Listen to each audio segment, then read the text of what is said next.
Welcome. I am a lay Shin Buddhist who nevertheless maintains an interest in the broader realm of Pure Land and Mahayana Buddhist teachings. My YouTube channel is called Akala Akala, that is A-C-A-L-A, A-C-A-L-A. In these podcasts, I make a non-scholarly, humble, and sometimes bumbling attempt to explore a particular topic or question related to the wonderful Buddha Dharma. I hope you find them to be of interest. With that said, let us begin. So, I don't ordinarily comment about current events, but at this time, in March 2020, we, as a world, are undergoing an incredible human catastrophe with this COVID-19 infection. Changes are happening with lifestyles all over the world as a result of attempts to mitigate the negative effects of this virus, which has already killed tens of thousands and may kill many tens or hundreds of thousands more before it subsides in the world. What a tragedy. And in the context of Buddhism, this brings to my mind greater awareness and thoughts about death. In the 5 remembrances, the Buddha encourages us to contemplate the realities that I am sure to become old. I can't avoid aging. I am sure to become ill. I cannot avoid illness. I am sure to die. I cannot avoid death. These are the first of the 5, and a little bit later I want to talk about the so-called 4 reminders. But first, just to put this in a little context, I want to quote a little bit from the book called The Denial of Death by Ernest Becker, which was published in 1973 and won a Pulitzer Prize in 1974. Becker points out that man is out of nature and hopelessly in it. He is dual, up in the stars and yet housed in a heart-pumping, breath-gasping body that once belonged to a fish and still carries the gill marks to prove it. His body is a material, fleshy casting that is alien to him in many ways, the strangest and most repugnant way being that it aches and bleeds and will decay and die. Man is literally split in 2. He has an awareness of his own splendid uniqueness in that he sticks out of nature with a towering majesty, and yet he goes back into the ground a few feet in order blindly and dumbly to rot and disappear forever. It is a terrifying dilemma to be in and to have to live with.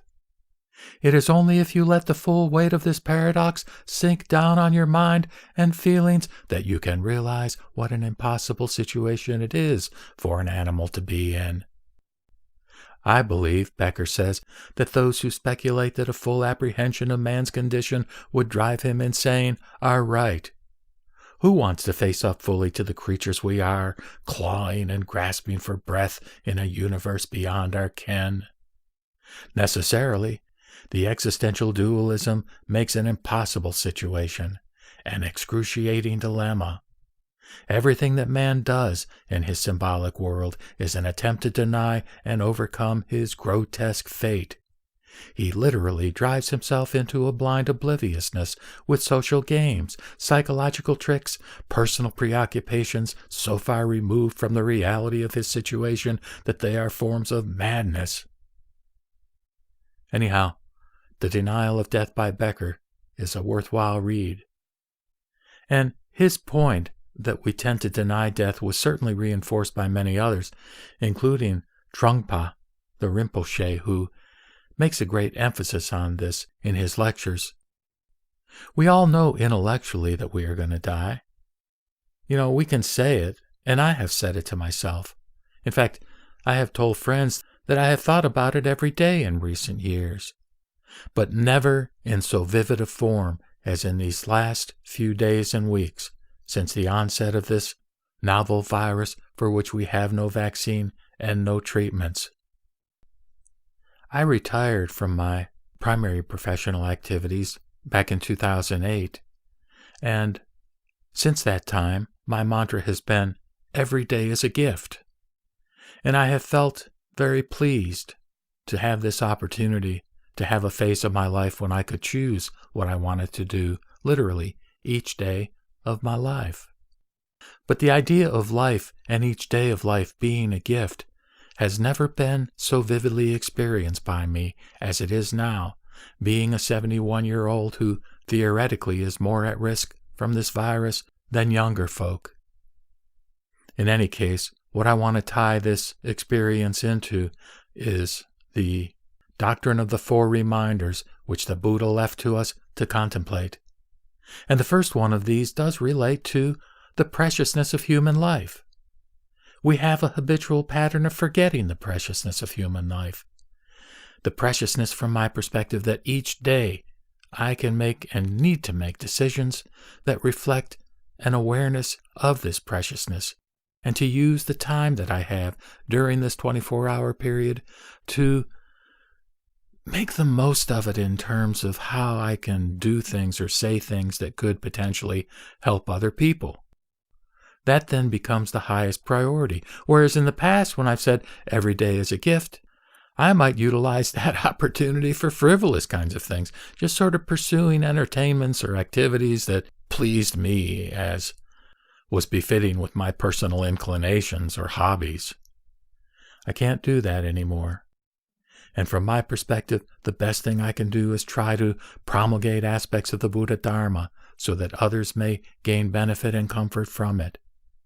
So again, the first reminder is, this life is precious, or as Trungpa said, joyful to have such a human birth, difficult to find, free and well-favored. And of course, this is a traditional kind of notion within Buddhism, is that to be born as a human is a great opportunity. And having been born as a human, to be exposed to the Dharma is yet a greater opportunity, and allows us the possibility of transforming our consciousness, which can be a great burden in the context of thinking particularly about things like our demise, into a state of enlightenment where we can be accepting of the fact that we are each an aspect of this cycle of rebirth. The second of the Buddha's reminders, which is most relevant in this particular instance, is that the reality is that all things are impermanent and that death is inevitable.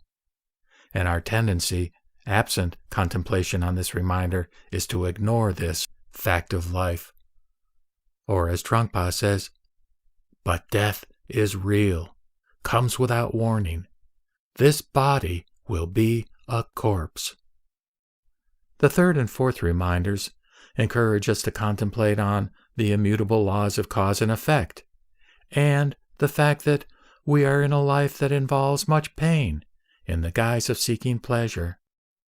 Putting together now all 4 of these in the context of Trungpa's translation, here goes. Joyful to have such a human birth, difficult to find, free and well-favored. But death is real, comes without warning. This body will be a corpse. Unalterable are the laws of karma. Cause and effect cannot be escaped. Samsara is an ocean of suffering, unendurable, unbearably intense. With regard to this notion of impermanence and death, everything changes. And yet this is, if we acknowledge it to ourselves, so hard to accept with respect to our own demise. The Friends of the Western Buddhist Order published a more elaborated version of these reminders, and I'd like to go ahead and recite them for you as I reflect on them and contemplate them myself in the context of trying to acknowledge this reality that life is indeed so precious, and that I have an obligation to use it in the most positive way in the service of others, acknowledging the fact that its length is limited.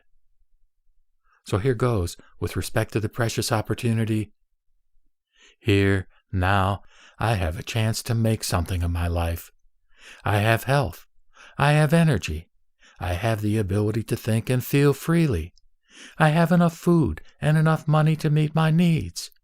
I live in a country that's free of war and many of the other difficulties people can face. I'm not trapped in a negative state of mind like madness, craving, hatred, or depression. All of these things can change, but while I have these advantages, I have a great opportunity. I have had the great good fortune to meet the Dharma. The Buddha taught it. It has been practiced down the generations. Thanks to my teachers, it has come to my country and into my life in a form I can understand and accept. I've had the good fortune to meet an effective Sangha, whose members offer me guidance and friendship. All these conditions have made the Dharma a presence in my life and made its practice possible for me. Am I making use of this opportunity this offers? How much time I waste! How much of my life passes in unawareness! How strongly my habits constrain me! I would be foolish to waste this chance. So let me commit myself to practicing as fully as I can. And number 2, reflection on death. One day I will die. I cannot avoid it. It comes to everyone, and it will come to me. Everyone who has lived in the past has aged and died, and those living now are aging and will die too. Think of the millions of people who have lived in the past. Where are they now? I see myself aging. Day by day, year by year, my body grows older, as I can clearly see. The causes of life are unstable and impermanent, and when they run out, my death will come. I will have to face death and meet it, the end of my life. I am like a fish caught in a net. I am like a prisoner condemned to execution. I am like an animal in a slaughterhouse. In my fantasies, I am exempted from the general truth of death. But that is a delusion, and death will come to me, even me as well. The time of my death is uncertain. Even if I live a full lifespan, that is just a few decades. But death could come at any moment, in a few years, or a few weeks, or even today. There are many causes of death in addition to old age. Illness, accident, disaster, and violence. Every day people die in these ways, all of them having expected to live longer. Therefore, death is a presence that should be borne in mind. Everyone I know will die as well. One by one, we will be taken by death. All my friends, all my family, everyone I know, everyone I love, everyone who loves me. In 100 years, we will all be gone. To face death, I will need courage, forbearance, contentment, and a clear conscience. I need to be free of regrets, and that means using my time wisely. All that will matter at the time of death is spiritual practice. What will matter is what I have become in myself, the qualities of my mind, and the sense of having lived a worthwhile life through helping others. So I should live with awareness of the inevitability of death and of its imminence, and I must make good use of my time through practicing the Dharma. So anyway, I'm going to skip the last 2 sections of this offering by the Friends of the Western Buddhist Order regarding karma and samsara, and again just focus some more on this idea of death, which again, as I say, up until now, I have thought about it often, and I have considered the implications of it, both in terms of what I need to be doing, what I should be doing in terms of how I spend my time, but it has never felt, as the ending of that particular recitation said, that it is imminent. It could be imminent, because we don't want to think about that. We don't want to consider the possibility that actually, in reality, we are going to die. But this COVID virus, it has struck that note of reality in unmistakable terms. Simply going to the grocery store or having contact with a stranger could result in infection that, given my age, could result in death. And in the meantime, whether I survive this or not, clearly many people are not surviving it. And what a tragedy that is. For them, for their loved ones, for the whole world. There's not a whole lot I can do. I can't save everyone, but one small thing I can do is to recite this brief loving-kindness mantra. May I be free from enmity and danger. May I be free from mental suffering. May I be free from physical suffering. May I be happy. May my relatives and friends and fellow meditators be free from enmity and danger. Be free from mental suffering. Be free from physical suffering. May they be happy. In the entire universe, whatever beings that move on earth, on water, or in air, may they be free from enmity and danger. Be free from mental suffering. Be free from physical suffering. May they be happy. And in the context of my Shin Buddhist beliefs, my belief in the path of the Pure Land, I give this reminder to myself regarding Amida's light. The light of wisdom exceeds all measure, and every finite being receives this illumination that is like the dawn. Every being is nurtured by this light. The majestic light, transcending forms, is beyond description. Namo Amida Butsu. With that, I will sign off by reciting the Nembutsu in gratitude for being embraced and accepted just as I am by Amida Buddha, never, never to be abandoned. Namo Amida Butsu. Namo Amida Butsu. Namo Amida Butsu.